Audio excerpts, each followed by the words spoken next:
Today, I am gonna tell you how to control your mind. Let's be honest, the toughest battle we ever fight isn't out there in the world. It's right here inside our head.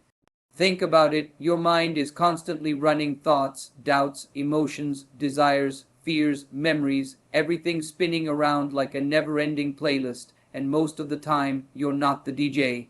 The mind is, it plays what it wants when it wants, and you're just sitting there, vibing or suffering, depending on the track. But here's the big question: can you control your mind? Can you actually take the driver's seat instead of letting your mind drag you wherever it wants? The answer is yes, but not in the way people imagine. Controlling the mind doesn't mean you force it to shut up. It's not about killing every thought or becoming a robot. It's about learning how to guide it, like a wild horse that needs training, not beating. Now let's break this down. Awareness, catch the thought. First thing, you can't control what you don't notice. Most people live on autopilot. Thoughts come and go, emotions rise and crash, and we never stop to ask, what's going on inside me right now? Awareness is like turning the lights on in a dark room. Suddenly you can see what's been moving around. And trust me, half the time when you actually notice your thoughts, you realize they're not even yours, they're just echoes. Stuff you heard from society, fears from childhood, expectations from family, random opinions from social media. Your mind is like a sponge, it absorbs everything, so the first control trick is this: pause. Notice, ask yourself, what exactly am I thinking right now, and why? That little pause is you taking the wheel back. Don't fight, redirect. Here's where most people mess up. They try to fight their thoughts. Don't think negative, don't feel sad, don't worry. And what happens? You think negative, you feel sad, and you worry even more. Why? Because telling your mind don't is like telling a child don't touch the cookie. Guess what they'll do? Exactly. So instead of fighting, redirect. If your mind keeps dragging you to anxious thoughts, switch the channel. Distract it with something meaningful. Read a few pages of a book. Step outside and move your body. Put on music that uplifts you, or just focus on your breath for a minute. It's like training a dog. Don't scream at it, guide it. Feed your mind right. Look, your mind eats not food but information, and what you feed it becomes your reality. If all day you're consuming negativity, toxic news, endless scrolling, gossip, complaints, don't expect your mind to suddenly serve you peace and clarity. Garbage in, garbage out. If you want control, feed your mind carefully. Positive books, meaningful conversations, silence, podcasts that inspire, videos that teach. Even 10 minutes of the right input every day is like giving your brain vitamins. Over time, your thoughts start reflecting what you've been feeding them. Build mental muscles. Just like your body has muscles, your mind does too. And if you don't train them, they stay weak. The most powerful mental exercises are focus and discipline, meditation, journaling, setting small goals and sticking to them. All of these are push-ups for your brain. Imagine you sit down for 5 minutes every morning, close your eyes and just focus on your breathing. Your mind will wander 100 times, but each time you bring it back, that's a rep. That's you training your control muscle. Over weeks, over months, you'll notice your mind doesn't drag you as easily anymore. You're stronger than the noise inside. Master the story. Here's the truth nobody tells you. Your mind is basically a storyteller. Everything happening around you, it's creating a story about it. Lose a job, one person's mind says, I'm a failure. Another person's mind says, this is my chance to start fresh. Same event, two different stories.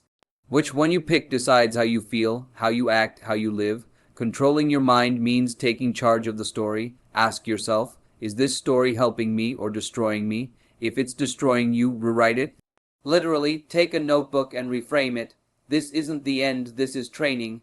This isn't rejection, this is redirection. It sounds cheesy, but it rewires your brain slowly, and that's the starting point, my friend. Controlling your mind is not about being some monk on a mountain. It's about everyday choices, awareness, redirection, good input, mental workouts, and mastering your story. That's the foundation, but here's the catch: this is just part 1. This is where you learn to notice and steer. In part 2, we're going to go deeper. How do you handle emotions when they completely hijack your brain? How do you stay calm in chaos? How do you make your mind your ally, not your enemy? That's where the real game begins. So here's the thing, it's easy to talk about controlling your mind when life is calm, when you're sitting quietly in your room, sipping coffee, thinking positive. Sab chill high, but what happens when life actually hits you? Someone insults you, you get a rejection email, your plans collapse in a second. That's where the real test begins, because emotions don't knock politely. They crash in, anger, sadness, fear. They don't wait for your permission. They hijack your system. One small trigger and suddenly your heartbeat is racing, your mind is spinning, and you can't think straight. So how do you control your mind in those storm moments? Let's break it down. Pause before you react. Most people fail here. Something happens and instantly they react. Somebody cuts you off in traffic, boom, you're yelling. Somebody says something negative, boom, you're hurt. That instant reaction is your mind in autopilot mode. Control starts with a pause, literally a few seconds, count to 5, take one slow breath. This tiny gap is the difference between being a slave to your emotions and being the master. Because in that pause, you get to ask, do I want to react to this, or do I want to respond differently? That question changes everything. Separate emotion from action. Here's a trick. Never make big decisions when you're at an emotional peak, whether it's anger, excitement, or sadness. Your mind in that state is like a drunk driver. It might be loud, it might be fast, but it's not safe. Train yourself to say, okay, I'm angry right now, I'm scared right now, I'm excited right now, but I'll decide later. Just labeling the emotion cools down your brain. It's like telling your mind, relax, I see you, but you're not driving right now. That distance between what you feel and what you do, that's control. Focus on what you can control. Chaos will always be there. The world is messy. People will betray, things will fail, markets will crash, plans will backfire. If your peace depends on controlling the outside world, you're doomed. The mind becomes stable when you train it to focus only on what's in your hands. Can't control someone else's behavior? Fine, but you can control your reaction. Can't stop the rain? Fine, but you can carry an umbrella. Once your mind gets used to this filter, what's mine vs what's not, half of your stress disappears. Anchor yourself in chaos. The mind spins like a compass gone crazy. You need an anchor, something to ground you when emotions are storming. For some people it's breath, for others it's a mantra, for some it's writing things down. Find your anchor. Next time your brain is overthinking, literally stop, close your eyes, take 3 slow breaths and repeat one phrase like, I'm in control, this moment will pass. It sounds simple, but it interrupts the storm. The more you practice, the faster you calm down. Reframe pain. This is the master trick.